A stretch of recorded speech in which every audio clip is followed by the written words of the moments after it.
మనము ఉపవాసం అంటే చాలా సార్లు కడుపును ఖాళీగా ఉంచుటగానే సాధారణంగా భావిస్తాం. బైబిల్ భాష్యానికి స్వాగతం. కానీ దేవుని అనుసారంగా ఉపవాసము మన హృదయమును దేవుడు ప్రశ్నిస్తూ ఉన్నాడు. నీ ఉపవాసము నన్ను చేరువ చేయుచున్నదా? లేక కేవలము ఆచార పద్ధతులని నిలబెట్టుచున్నదా? అని బైబిల్ గ్రంథంలో మనము ప్రశ్నించబడుతున్నాం. యెషయా గ్రంథం 58వ అధ్యాయంలో యెహోవా గళము ఈ విధంగా ఘోషించుచున్నది. ఆయన కోరుకొనినటువంటి ఉపవాసము కడుపునకు ఆహారము యొక్క నిరాకరణ కాదు. అది హృదయం యొక్క విరక్తి, దుర్మార్గము యొక్క విరమణ, దయా ప్రవాహము, న్యాయ స్థాపననే దేవుడు కోరుకునేటువంటి ఉపవాసం. హీబ్రూ పదములో ఉపవాసమునకు సోమ్ అనే పదం వాడినారు. సోమ్ అన్న హీబ్రూ పదం యొక్క అర్థం ఏంటంటే కేవలము ఆహారం యొక్క నియమము కాదు. అది దేవుని అది ఆత్మను దేవుని సమక్షములో మరి వంచడం.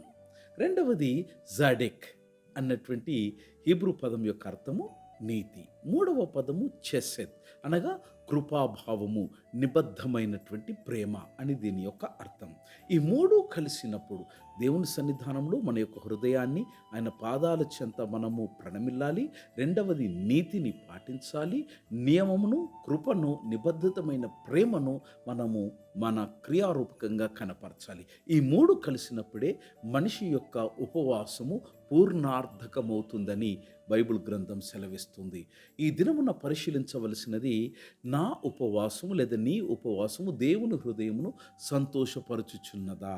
యెషయా ప్రవక్త ద్వారా చెప్పబడినటువంటిది బంధములను విప్పుము, భారములను విడిపింపుము, ఆకలిగొన్న వారికి ఆహారమియ్యుము అని సెలవిచ్చినారు. ఇక్కడ హీబ్రూ భావ ప్రకటనలో ఒక గంభీరమైనటువంటి క్రియాపదము మనకు కనబడుతూ ఉన్నది. అది పాఠాక్. పాఠాక్ అన్నటువంటి హీబ్రూ పదం యొక్క అర్థము తెరచుట.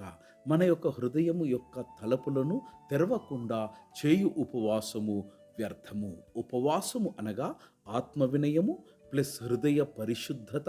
మూడవది సామాజికమైనటువంటి న్యాయము, దేవుడు కోరుకున్నటువంటి ఉపవాసము. ఉపవాసం మరియు ఆత్మ పరివర్తన. ఉపవాసము మనలో ఉన్నటువంటి అహంకారమును కరిగించును, దేవుని యొక్క కృపను ఆహ్వానించును. హీబ్రూ భావములో ఈ హృదయమునకు లెవ్ అన్న పదం వాడబడ్డది. లెవ్ అనగా హృదయము, హార్ట్ అనగా నిర్ణయ కేంద్రము.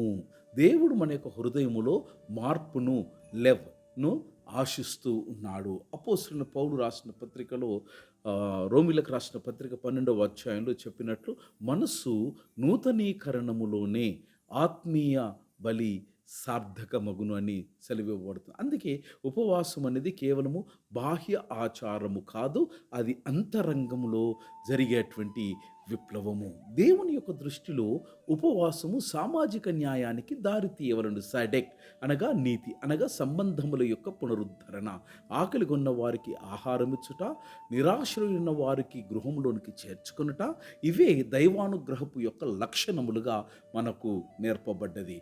మనము తినకపోయినను భోజనము వృధా కాకుండా దానిని అవసరమైన వారికి వడ్డించుటయే పూర్ణార్థకమైనటువంటి ఉపవాసము. దేవుడు నచ్చినటువంటి ఉపవాసములో మనము ముందుకు సాగిపోవాలని దేవుడు కాంక్షిస్తున్నాడు. God bless.